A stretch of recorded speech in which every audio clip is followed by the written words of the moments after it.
CM से मुलाकात हुई। सीएम ने कहा, विभिन्न बातों पर चर्चा हुई और हम लोगों ने हेलीकॉप्टर पे फूल बरसाव का मांग किया। मैं सभी अखाड़ाधारियों से निवेदन करता हूं कि अष्टमी की रात और नवमी की रात, नवमी का दिन अपने अपने अखाड़ों से ज़रूर निकलें और अपने युवाओं को जागरूक करने का भी काम करें।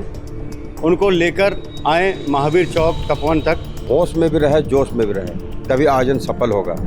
नमस्कार, जोहार। मैं अभिषेक आनंद और इस वक्त मैं मौजूद हूँ रांची के सबसे पुराने और सबसे प्रतिष्ठित समिति महावीर मंडल के कार्यालय में, और हमारे साथ वहाँ के पदाधिकारी मौजूद हैं। सागर वर्मा अध्यक्ष और नीलेश यादव मंत्री और चंकी जी हैं उपाध्यक्ष हैं, और तमाम लोग हमारे साथ यहाँ पर मौजूद है। तो हम जानना चाहेंगे कि इस बार जो रामनवमी का आयोजन है वो किस स्तर पर किया जा रहा है, क्या कुछ खास होगा इस बार। सागर जी, बहुत बहुत स्वागत है आपका। बताएं क्या तैयारी है इस बार। तैयारियां हमारे पूर्वज ने जो संविधान बना दिया है और हमारे सारे अखाड़ा को दिशा दे दिया है, उस पे वो चलते आ रहे हैं। अब हम लोगों को अखाड़ाधारी निमंत्रण करता है। एक समय होता था कि हम लोग अखाड़ाधारी के पास जाके हमारे पूर्वज जाते थे, ये करो, वो करो, ऐसे करो। अब इतने सक्षम बना दिए हमारे पूर्वज, अखाड़ाधारी में निमंत्रण करते हैं, सम्मान करते हैं। उस पर हमें चर्चा होती है कि रामनवमी कैसे मनाना है, तो वो खुद बोलते हैं कि आपसी भाईचारा स्वाद पर रामनवमी मनाना है। कहाँ पर हमारा दिक्कत है, कोई बोलता है कि हमारा लाइसेंस रिन्यूअल नहीं हुआ, करवा दीजिए।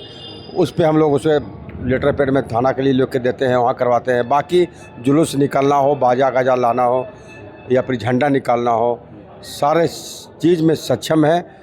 कुछ गांव देहात के लोग जो हैं और जो स्लम एरिया में रहते हैं, मैं समझ सकता हूँ वहाँ आर्थिक स्थिति थोड़ा सा कम रहती है। तो ऐसे लोगों को हमने कहा भी है कि आप लोग अगर हम लोग से मदद चाहिए, महावीर मंडल से मदद चाहिए, तो आप एक कूपन छपा लेते हैं। 100 रुपया, 51 रुपया, 101 रुपया, 201 रुपया।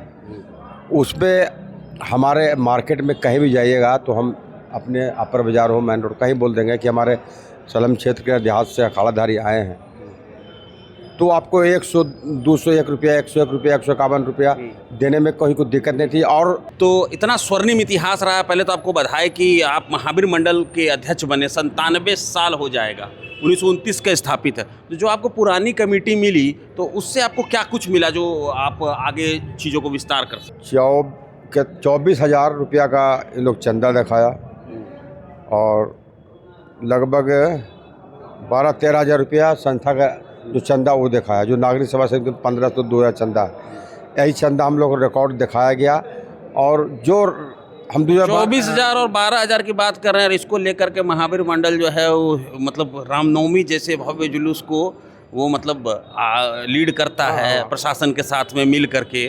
तो मतलब ये थोड़ा यही सारी बातें हम 12 में भी मंत्री बने थे, तो हम अपने सहयोग के साथ कलेक्शन किए थे, सेवरा से लिए थे, उसमें भी रिकॉर्ड बना के दिया था कि विधि पूर्वक जो हमारे संस्था में आएंगे उस रिकॉर्ड दें। ना कोई रजिस्टर मिला, ना कोई रसीद का अधिकट्टी मिला, ना कोई पूरे का पूरा हिसाब मिला। तो ये धार्मिक संस्था है। आप अगर इस महावीर मंडल से इस बार नए आए हैं तो उसको पूरी जिम्मेदारी जो थी मिलना चाहिए। बात करेंगे नीलेश यादव जी, पहली बार मंत्री बने हैं, काफ़ी युवा है। नीलेश, क्या अनुभव रहा? अभी तो मैं नया आया हूँ। अपने गार्जियन स्वरूप सभी लोगों से मैं सीखने की कोशिश कर रहा हूँ। श्री महावीर मंडल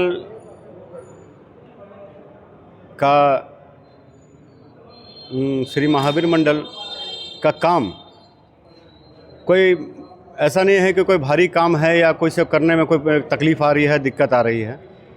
श्री महावीर मंडल का चंदा या किसी चीज़ का बात है, विवाद है या किसी भी चीज़ का, उसमें विकार का बात नहीं करेंगे।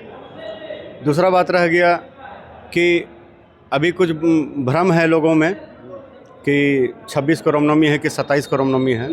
सबसे ये क्लियर कर दीजिए थोड़ा सा। सबसे पहले मैं क्लियर कर दूं कि 26 की रात झांकी की रात है, जो महाअष्टमी की रात है, जो झांकी की रात है, वो उस दिन सभी अखाड़ाधारी झांकियाँ ले जैसे कि हरमू है, आपका मेन रोड है, रातू रोड है, मुराबादी है, चुटिया है, सब जगह से लेके आते हैं। और प्राचीन हनुमान मंदिर होते हुए महावीर चौक जो कि श्रृंगार समिति उनका स्वागत भी करते हैं और उनको प्राइज वितरण भी करते हैं उनका।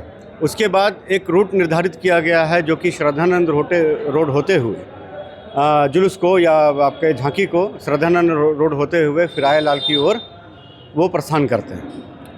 बाकी नवमी महानवमी का दिन है 27 तारीख 27/3/2026। इस दिन हमारा प्रचार गाड़ी भी निकला हुआ है, निकाले हैं जो कि सभी अखाड़ेधारियों को जागरूक करने का काम कर रही है। 27 तारीख को सभी अखाड़ेधारियों से हमारा निवेदन भी है और निवेदन आपके न्यूज़ चैनल के माध्यम से भी मैं कर दे रहा हूँ कि 27 तारीख को अपने अपने अखाड़ों से अस्त्र शस्त्र चालन करते हुए बाजे गाजे के साथ अपने अखाड़ों से निकलें, बजरंगबली महाबली का पताका लेकर और महावीर चौक प्राचीन हनुमान मंदिर होते हुए फिराए लाल और तपोवन की ओर बढ़ेंगे और श्री राम प्रभु का दर्शन करेंगे।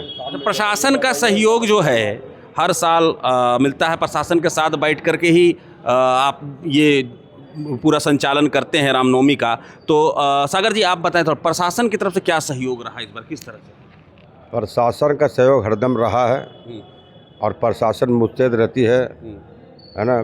जहाँ भी हम लोगों को प्रशासन का सहयोग मांगते रहे, मिलते रहा और परंपरा जो उन लोग चलाया है वो आज तक चल रहा है। मगर अब स्थिति बहुत भव्य हो गई है। पहले महिलाएं बच्चे जुलूस में नहीं जाया करते थे, अब है कि महिलाएं बच्चे भी जाती है तो मैं प्रशासन से जैसे सरूल में बस मिलता है, ऐसे जो दूर दराज से हमारी माता बहनें आती हैं उनको भी बस मिलना चाहिए ताकि तपोवन से उनको घर जाने में दिक्कत ना हो। हालांकि हमारे डीसी साहब और बोले हैं कि वहाँ बस रहेगा, जो जुलूस में महिला बच्चे रहेंगी उसको घर तक पहुँचाने का काम करेंगे। आज सीएम से भी मुलाकात हुई आप लोगों की, क्या कुछ बात हुई? सीएम से मुलाकात हुई 11th आवर में। हम पहले भी वहाँ के हमारे जो प्रेस सलाहकार है अभिषेक पिंटू जी से बात किए थे, तो बीच में हमारे आदरणीय मुख्यमंत्री दिल्ली चल गए थे तो कल ही शाम में आए हैं।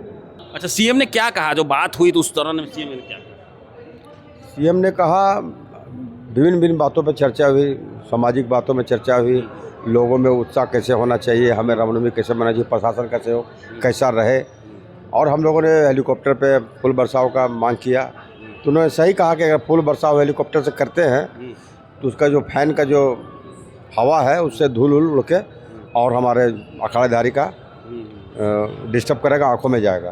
तो इसलिए इसका दूसरा कोई विकल्प सोच के हम व्यवस्था करने की बात करेंगे।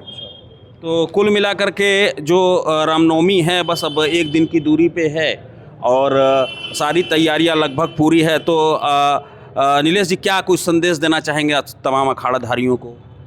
सबसे पहले मैं सभी अखाड़ाधारियों से निवेदन करता हूं कि अष्टमी की रात और नवमी का दिन अपने अपने अखाड़ों से ज़रूर निकलें और अपने युवाओं को जागरूक करने का भी काम करें, उनको लेकर आएँ महावीर चौक तपोवन तक, क्योंकि हमारा जनरेशन अब दूसरी तरफ मुड़ रहा है। ठीक है, अब हम लोगों को या हम जो अभी की पीढ़ी है, आने वाली पीढ़ियों को हमको सिखाना होगा कि आगे अभी किसी को शस्त्र चालन का कोई आइडिया नहीं है। वो शस्त्र चालन हम लोग बचपन से देखते आ रहे हैं या सीखते आ रहे हैं, हम लोग अपने सीनियर से सीखें। मतलब सहूलियत के साथ करें, सावधानी के साथ करें। सागर जी आपका कोई संदेश?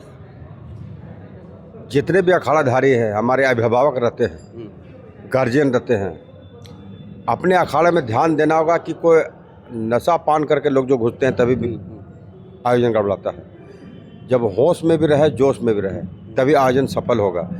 तो आदमी जोश मारने के लिए नशा पालन तो कर लेता है और इतना बेहोश हो जाते हैं, दुर्घटना घट जाती है, विवाद हो जाता है। जी देखिए, बिल्कुल सही कहा इन्होंने कि जोश के साथ होश नहीं खोना है और सावधानी पूर्वक इस पर्व को हम लोग मनाते आ रहे हैं और इस साल भी मनाएंगे। तो आप सभी को रामनवमी की ढेरों बधाइयाँ। और ये प्रेस कॉन्फ्रेंस हुई, उसके बाद हम बात कर रहे थे सागर वर्मा और नीलेश यादव जी, अध्यक्ष और महामंत्री से, जिन्होंने बताया कि किस तरह से इस बार जुलूस निकलेगी, क्या तारीख है रामनवमी की और क्या कुछ व्यवस्था की गई है। फिलहाल इतना ही। मैं अभिषेक आनंद, मुझे दीजिए इजाज़त, मगर जुड़े रहें प्रभात खबर डिजिटल के साथ। प्रभातखबर.com, विश्वास वही, रफ्तार नहीं।